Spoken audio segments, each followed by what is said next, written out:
आबोहवा की तब्दीली या क्लाइमेट चेंज से मुतल्लिक अक़वाम मुत्तहिदा का सालाना सरबराही इजलास COP29 अज़रबैजान के दारुल हुकूमत बाकू में शुरू हो गया है, जो 22 नवंबर तक जारी रहेगा। तवक्का की जा रही है कि इन इजलासों में शिरकत करने वाले ममालिक के दरमियान माली वसाइल और तजारत के हवाले से सख्त मुज़ाकरात होंगे। क्लाइमेट चेंज के मौजू पर अक़वाम मुत्तहिदा के ज़ेर एहतमाम ये इजलास इन मौसमियाती आफात के 1 साल बाद मुनक्किद हो रहा है, जिनसे तरक्की पजीर ममालिक को आबोहवा की तब्दीली के हवाले से फंड फराहम करने के मुतालबात करने का हौसला मिला है, जिसका मकसद रुकने ममालिक की हुकूमतों के माबैन इन इक़दामात पर इत्तफ़ाक़ राय पैदा करना है, जिससे बढ़ती हुई आलमी हिद्दत पर काबू पाया जा सकता है। इस कॉन्फ्रेंस को COP या कॉन्फ्रेंस ऑफ द पार्टनर या COP कहा जाता है, जहां पार्टनर से मुराद वो ममालिक हैं जो कॉन्फ्रेंस में शरीक होते हैं और जिन्होंने आबो हवा में तब्दीली से मुतल्लिक अक़वाम मुत्तहिदा की सन 1952 के पहले मुआहदे पर दस्तखत कर रखे हैं। अज़रबैजान के दारुल हुकूमत बाकू में इकट्ठे होने वाले मंदूमीन को उम्मीद है कि सरबराही इजलास के एजेंडे में सरे फहरिस्त मसले को हल कर लिया जाएगा। इस मसले का ताल्लुक तरक्की पजीर मुल्कों के लिए सालाना क्लाइमेट फाइनेंस में $1 ट्रिलियन तक एक मुआहिदा है। COP सरबराही इजलास की जरूरत क्यों पड़ती है? आलमी हिद्दत यानी जमीन का दर्जा हरारत में इजाफे की वजह से वो आलूदगी है जो इंसान पैदा करते हैं, और इसमें सबसे बड़ा हिस्सा इस आलूदगी का है जो फॉसिल फ्यूल यानी तेल, गैस और कोयले जैसा ईंधन जलाने से पैदा होती है।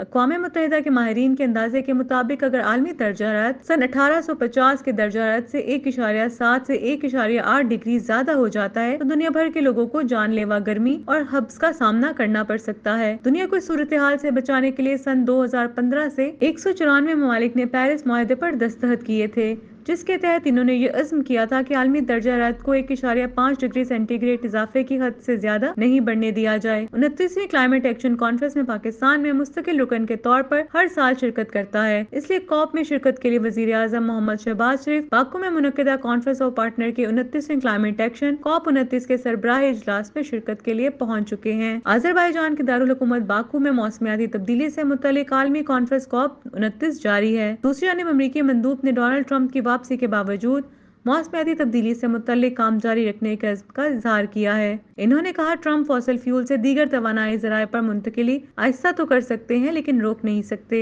इंडोनेशियन मंदूब का कहना है कि इंडोनेशिया आइंदा 15 साल में 75 गीगावाट काबिले तजदीद तवानाई पैदा करेगा। अक़वाम मुत्तहिदा के क्लाइमेट चीफ ने कहा कि मौसमियाती तब्दीली के मसाइल से निमटने के लिए फंडिंग अतिया है। मौसमियाती मालियाती हदफ मुकम्मल तौर पर हर कौम के मफाद में है। मीडिया रिपोर्ट्स के मुताबिक अज़रबैजान ने क्लाइमेट फाइनेंस एक्शन फंड के क़याम की तजवीज़ पेश की है। क्लाइमेट फाइनेंस एक्शन फंड 10 ममालिक से $1 अरब रज़ाकाराना इकट्ठा करेगा। अफगान तालिबान हकाम भी COP29 इजलास में शिरकत करेंगे। अज़रबैजान ने अफगान मौसमियाती एजेंसी को बतौर मुबस्सिर इजलास में बुलाया है। अज़रबैजान में वज़ीर आज़म के हमरा नायब वज़ीर आज़म व वज़ीर खारजा इसहाक डार, वफाकी वज़ीर इत्तलात व नशरियात अता तारर और मुआविन खसूसी तारिक फातमी भी साथ हैं।